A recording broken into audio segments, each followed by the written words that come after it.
지금 우리 주택 문제도 앞서서 얘기했지만 제일 나쁜 놈 누구였어요? 다주택 다주택자지. 임대.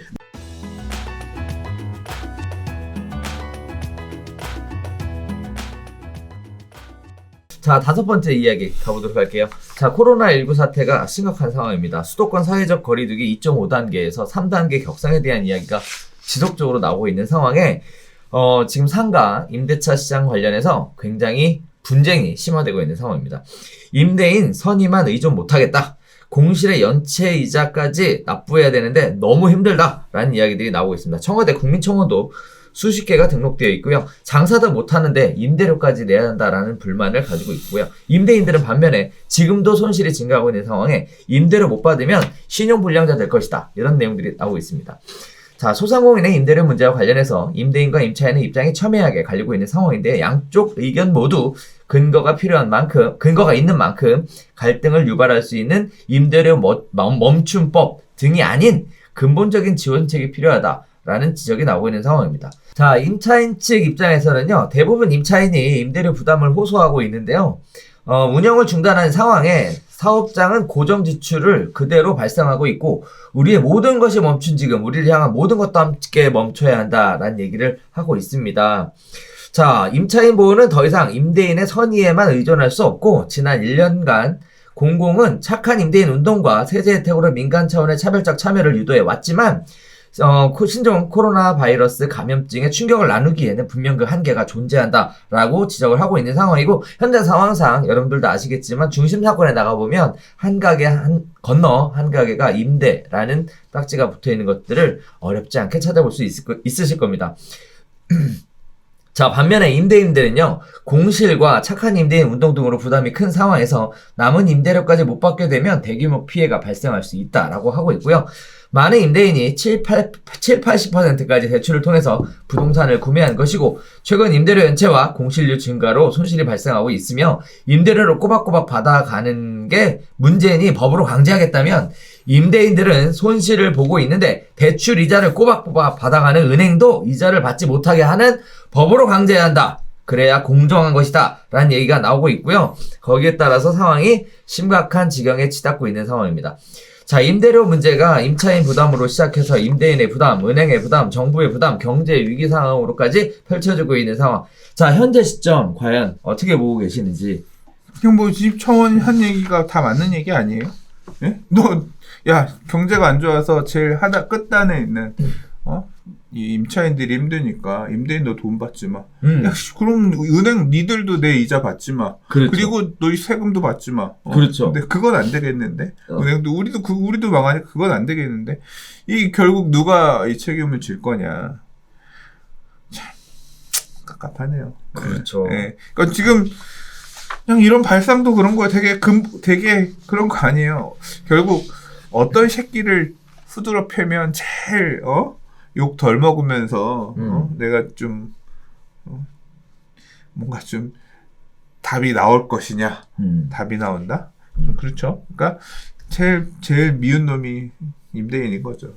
계속 그런 어떤 오명을 항상 듣고 살잖아요. 그렇죠. 간물주라든가. 그리고 또 이제 이미지가 제일 안 좋잖아. 그렇지. 임차인 너무 임차인, 임대인, 은행, 정부 이 중에서 누가 제일 나쁜? 이건 뭐 퀴즈에 내면 다 임대인이지. 그럼 임대인 너 자본주의의 개 같은 새끼야. 하면서 거의 그런 느낌이잖아. 이 중에서 제일 나쁜 놈. 그렇잖아. 제일 되고 싶은 놈 임대인. 그래서 결국은 임대인을 까도 되겠다 해서 이런 이제 발상이 나온 것 같은데. 싫다 정말. 그러니까. 근데 상황은 심각한 것 같아요. 지금 우리 지난번에 별별사 할 때도 얘기했지만 지금 더 상황이 심각해요. 근데 이게 끝이 아니잖아. 당분간 더 심각할 텐데. 저도 이제 동네 다니면서 보면 가게들에 사람이 없어요. 지금 그런데 가서 소비해 주는 것 자체가 일종의 죄잖아. 야, 코로나가 심각한데 왜 모이냐.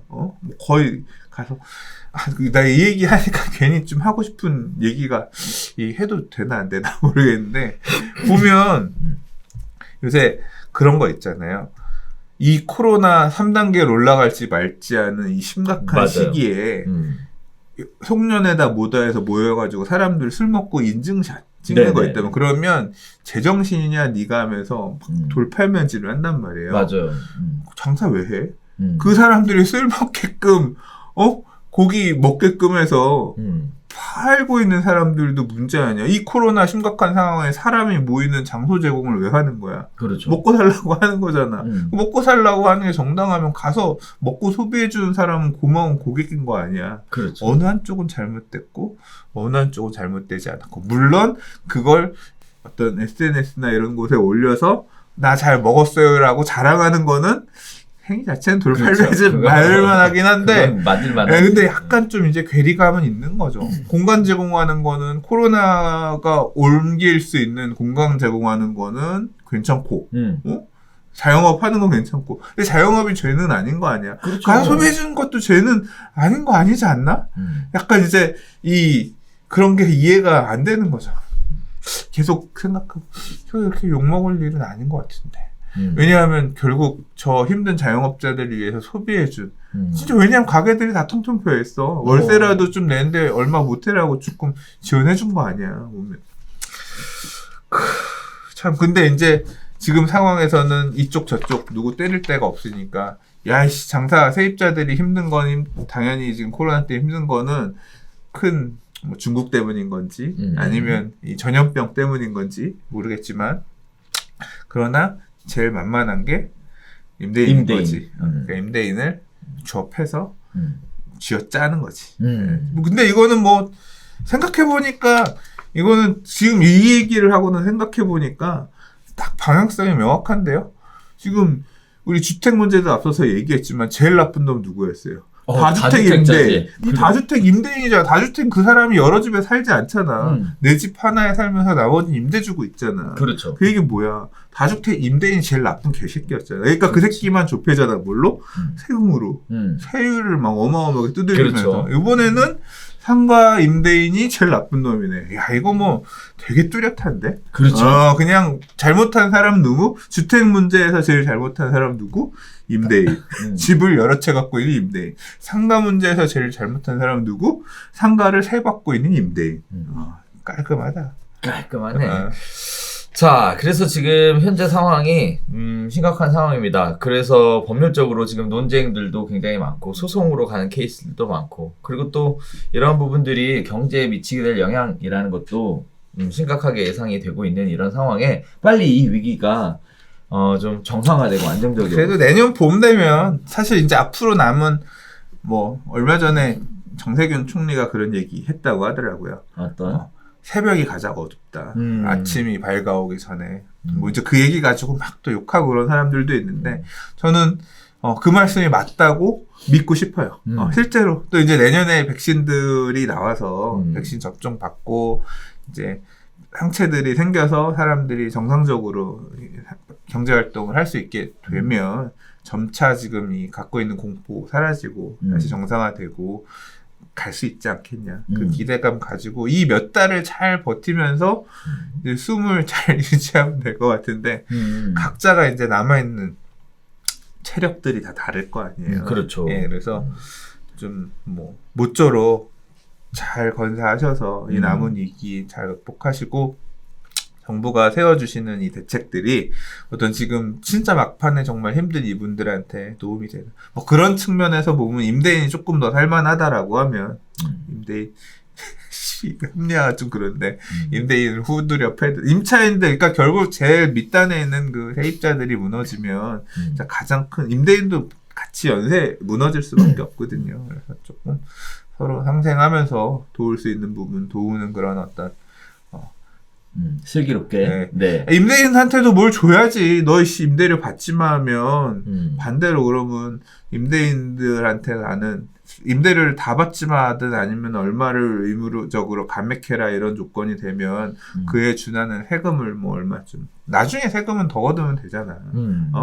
뭐 어떤 은행한테도 약간 뭐 어느 정도 만약에 대출이 있다라고 하면 주던가 아니면 임대료 깎아주는 만큼 뭐 어떤 그거에 대한 주택 바우처란다. 임대료 보조를 해주든가 아니면 뭐 세금 보조를 해주든가 뭐 그런 어떤 보완책을 내서 서로 좀 덜 무너지게끔 그렇게 이렇게 좀 섬세하게 만들어줬으면 좋겠네요.